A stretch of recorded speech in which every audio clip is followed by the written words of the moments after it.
Oh my gosh, this is not gonna end well. This isn't even half of it. No.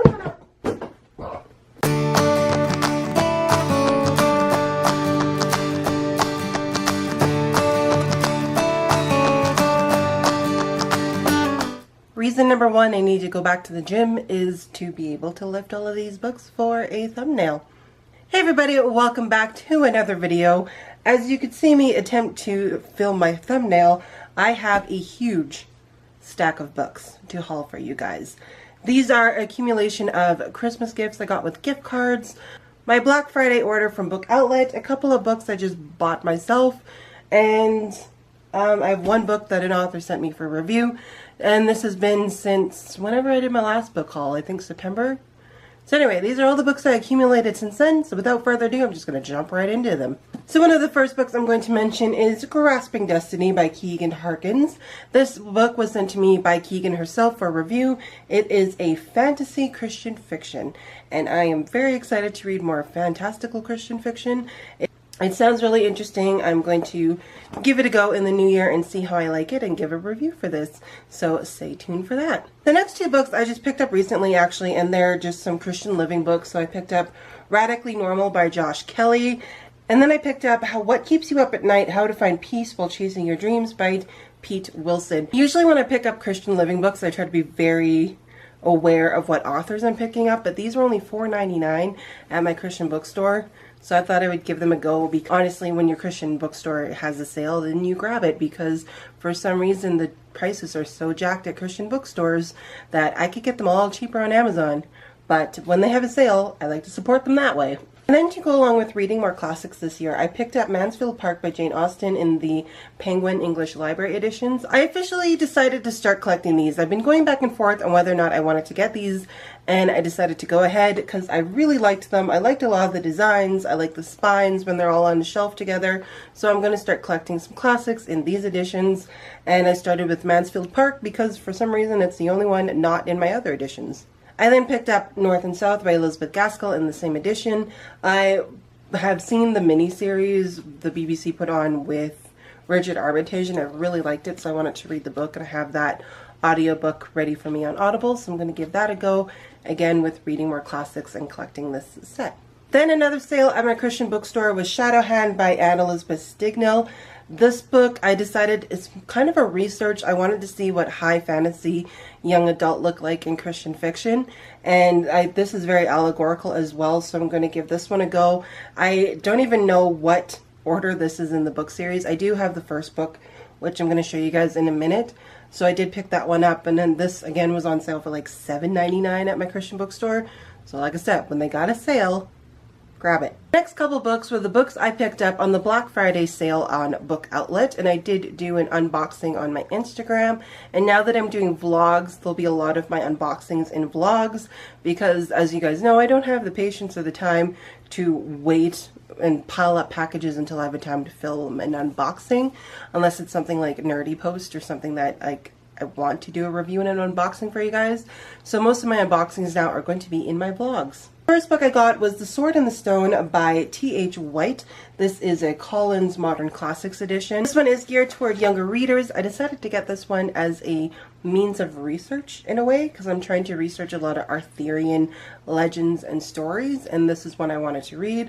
Plus this is the one the Disney version is based off of, so I wanted to give this one a read and see how I liked it. Book I picked up was another Jessica Day George book, and that is Silver in the Blood, and this one sounds interesting. Like, it starts in 1890s and they end up in, it looks like Transylvania, and there's the Draculas involved.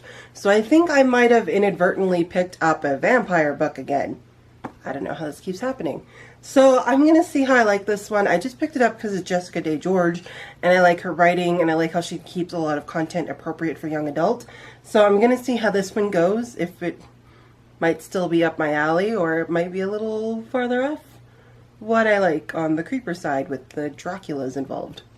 The next book I picked up was the first book in the Tales of Goldstone series by Anne Elizabeth Stignell, and that was Heartless. This one was on Book Outlet. It was like the only other one that was on Book Outlet. The other one sold out, so I couldn't get that. So at least I have the first book to start the series and see how I like it. If you guys have read the series, let me know what you guys have thought about it. Was it good? Should I jump into it right away? Should I hold off? Let me know what you guys think. But it just sounds like a high fantasy. We got a princess and a prince involved, and apparently it is also allegorical. So it sounds pretty interesting and kind of what I typically like to read for fantasy. I then picked up Salt to the Sea by Ruta Sepetys. This is by the author who did Between Shades of Grey, which destroyed me last year and I really enjoyed. So I wanted to pick up her other book that was World War II based. I heard a lot of like mixed reviews. Either people really liked it or they didn't like it as much as Between Shades of Grey. So I'm going to give this one a go. I also have the audiobook from my library ready to go for this because you guys know I now have an obsession of audiobooks. The last book I picked up from Book Outlet was last, but wasn't supposed to be last book. I was supposed to get one more book, but the book I did get was Star Wars The Force Awakens, the novelization of this. So basically this is the movie in novel form by Alan Dean Foster.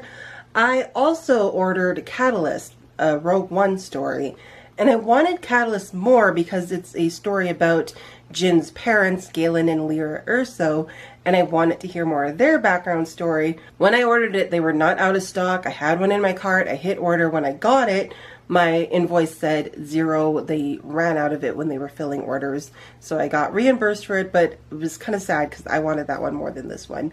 So I'll have to get that one another way. The next stack of books are all from friends or gift cards or just Christmas presents in general. So the first book, I'm just going to grab books off the pile. The first book I got with a gift card, and that is River Secrets by Shannon Hale. This is book 3 in the Books of Bay Earn. I kind of just, when I'm making chapters orders and they're not quite enough for free shipping, I just throw one of these in so I can get free shipping to my house, which I didn't do with my last order for some reason.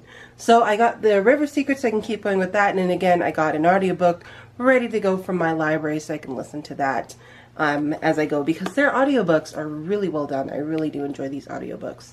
The next book I got as a gift from my friend Sam from Sam's Nonsense, and that is Dreamer's Pool by Juliette Marillier. I recently read Wildwood Dancing by Juliette Marillier, and though sometimes I thought the magic was very close to like a druid, pagan, old world superstitions, I still kind of liked the story and the fairy tale and the realm and the setting of all of that, and I really like Juliette Marillier's writing, so I'm really curious to see how this is, and I'll probably do a buddy read with Sam.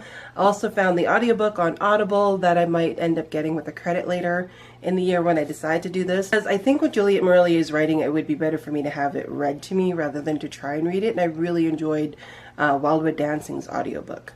The next book was sent from my friend Felicia at Little Prairie Library, and she sent me an addition to my Puffin Children's Classics editions that I love to collect, and she sent me Charlotte's Web by E.B. White. I finally have a blue book. I don't have any blue books in my lovely Children's Classics Rainbow editions, and so I'm glad to have this one. Plus, I've never actually read Charlotte's Web. I just grew up with the little cartoon that we had as kids, so I finally get to read this one. Plus, Felicia said that this was her favorite book, and Sam as well sent her favorite Juliette Marillier book.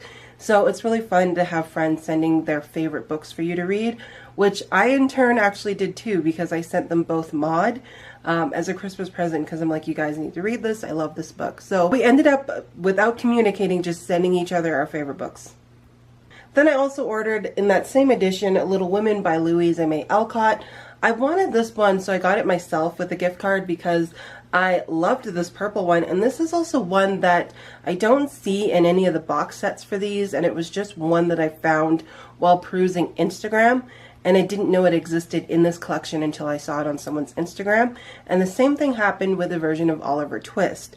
So, for you book nerds out there, I have a mission for you. I have been researching and researching and researching to see all of the books that are included in this series, and I cannot yet find a conclusive list, what this collection is actually called, or anything. I don't know what I all need to collect because I just keep popping up. For example, I didn't know A Christmas Carol was in the series, and now I own that. Same with Little Women. I had no idea. So if any of you guys know out there what this series is called, what this collection is called, or a list of all that is included in this collection, please let me know. I will be forever indebted to you because I need to know, because I want to get these books because they're beautiful. The next two books I got with some Christmas money, and they are Princess of the Midnight Ball and Princess of Glass by Jessica Day George. I already own Princess of the Midnight Ball, but it is a used copy from Pals when I was in Oregon, And when I got Princess of the Silver Woods, and that one was brand new, and seeing a very used and beat up book beside a brand new book, and I saw this on Amazon, I decided to get a new copy so I would have a brand new matching set and they would all kind of look good together on my shelf. I'll probably still keep the used copy because I did get it at Powell's, but now I have like a matching set. With a Chapters Indigo gift card from my brother-in-law, I picked up The Librarian of Auschwitz by Antonio Iturriburi. I cannot say that name. He is an Italian author, and this is translated from Italian, translated by Lilith. I can't even say that name. So I'll just post the Goodreads link so you guys can attempt that yourself. But this is a story based on the real-life experiences of Dita Kraus, who was an Auschwitz child prisoner. And I cannot say Auschwitz. I'm very sorry if I'm mispronouncing that. Even though I have German background, I cannot say it. So this is the incredible story of a girl who risked her life to keep the love of reading alive in one of the darkest times of human history. And it's just sounded one of those beautiful, heartbreaking books that's probably going to destroy me again. And the cover was just stunning. And again, I bought the audiobook from Audible, so I'm going to give this one a listen. And I'm very excited to get to reading this. Plus, this is just really a gorgeous book. And it's got an aerial map of Auschwitz, including the gas chambers and like prisoners marching and the crematoriums. Like, I can already tell this is going to be a soul destroying book. So I'm very excited to add this to my World War II collection. The next book was a gift from my little sisters, my little half sisters. They decided they wanted to send me a Christmas present this year, and so they sent me something that they associate with me, and that is books. They associate books with me. As soon as they learned I was sending them a Christmas present, they knew right away they were getting books and were really excited. So I can't even keep a secret from them. They know they're getting books from me. So they sent me Rogue One, a Star Wars story by Alexander Freed. This is the novelization of a Rogue One story, and I loved this movie. So I'm very excited to have the novelization of this. And my friend Joanne from Instagram actually gifted me the audiobook for this via Audible. So I already have the audiobook for that. So now I have both copies, and I'm going to give this one a listen to because the Star Wars audiobooks are amazing, and I have said so before. The next item is bookish and from my mother and an early birthday present, and that is the Focus on the Family radio theater drama of C.S. Lewis at War, the story behind the writing of Mere Christianity. So you have the radio drama of C.S. Lewis at War, which talks about how C.S. Lewis came to write Mere Christianity via this radio drama during World War II. And along with some of his other works, like talking about writing the series of Screwtape Letters for a newspaper, how he and his friend's sister took on orphans from the city during the Blitz, and how he mentioned telling them stories and what kind of stories they want to listen to. And they said with kings and queens and talking animals. So it mentions a lot and kind of touches on a lot of his works and just what he was going through during this World War II time period and how Mere Christianity came about. The radio drama also features John Rhys Davies, and if you don't know who John Rhys Davies is, he is Gimli from The Lord of the Rings, and he's done several Focus on the Family programs and readings and audiobooks. So he's a Focus on the Family staple. Plus he's Gimli from Lord of the Rings and has an absolutely perfect voice for reading and listening to in a dramatized setting. Along with the radio drama of C.S. Lewis at War, this is also the audiobook for Mere Christianity, read by the actor who plays Jack Lewis in the radio drama. He does a dramatic reading of Mere Christianity. So I got an audiobook and a radio drama all in one, and I love this radio drama. If you guys have not had a chance, just go and research Focus on the Family Radio Theater. They're incredible. And the next couple books are all part of a series that I have long awaited wanting to own. And now not only do I own these books, I own 3 different editions of the first book in that series. And that is the Harry Potter series by J.K. Rowling. So the first book I got was the beautiful, stunning, illustrated edition of The Philosopher's Stone from my friend Gina at Randomly Bookish Gina. I did an unboxing. You guys saw my reaction to it. I am just still blown away that I got to own this. And along with how Sam and Felicia and I sent each other our favorite books, Gina and I both sent each other Harry Potter books. Gina collects the first book in the series in multiple languages and editions, so I fed that collection for her, and she fed my need to have my own Harry Potter set. So I just love having bookish friends that we can feed each other's addictions with. So then you've probably guessed what the rest of the books in this pile are, and that is the Harry Potter set by J.K. Rowling. So I have Harry Potter and the Philosopher's Stone in this edition. So now I have my 20th Anniversary House edition, I have my illustrated edition, and I have the Bloomsbury Children's Hardback editions. I have researched and researched what editions in these books I wanted to own, what I wanted to have my complete set in. And within my research, I discovered that some publishers do Harry Potter and the Sorcerer's Stone because they're American editions, and then some publishers like Bloomsbury do the Harry Potter and the Philosopher's Stone, which is what I grew up with. So I chose this beautiful set, plus they're brightly colored on the inside. Each of them are brightly colored on naked hardback, and they have that beautifully buttery feeling, and the artwork on the covers are really pretty as well. So I got actually 1 and then 3 to 7 with a gift card, but book 2 was actually given to me from a friend for Christmas as well. We went book shopping together, and she's like, hey, pick out your Christmas present. So they only had the Chamber of Secrets in store, so I picked up the Chamber of Secrets, and like I said, beautifully colored, so I got Chamber of Secrets. My favorite book in the series, and probably my favorite cover of the set as well, was Harry Potter and the Prisoner of Azkaban. I love this cover so much. Look at the Patronus, it's gorgeous. Then we have Harry Potter and the Goblet of Fire. The behemoth that is Harry Potter and the Order of the Phoenix. This book is huge in this edition. And then Harry Potter and the Half-Blood Prince, which is a bright orange color and probably one of the only books I have that is orange, not including those Children Puffin editions, but it's like one of my second orange books. And then Harry Potter and the Deathly Hallows, which is also purple, so the first and last book in the series are purple, except this one's a darker purple. So now I own the entire Harry Potter set, and I can keep going with my reread of Harry Potter, and I finally own all of these books for the first time ever. It only took me till I was 30 years old to get them. There is actually still a couple of books still coming, and my birthday is this month as well, so I might have a book haul at the end of January, beginning of February at some point as well, but I don't really anticipate doing a lot of book hauls this year because this is quite the stack. And now the trouble is going to be rearranging all of these shelves, because obviously I'm going to need an entire shelf dedicated to my Harry Potter collection. I'm probably going to need to start a Star Wars bookshelf because I got enough Funko Pops to do that with as well. So yeah, stay tuned for that. I definitely want to do a shelf tour in the future as well. I might not film on my shelf reorganization. I never do. Anyway, that's it for me today, guys. Let me know what some of your favorite presents were. Did you do a bookish gift exchange with some of your bookish friends that you've met here on BookTube and in our community?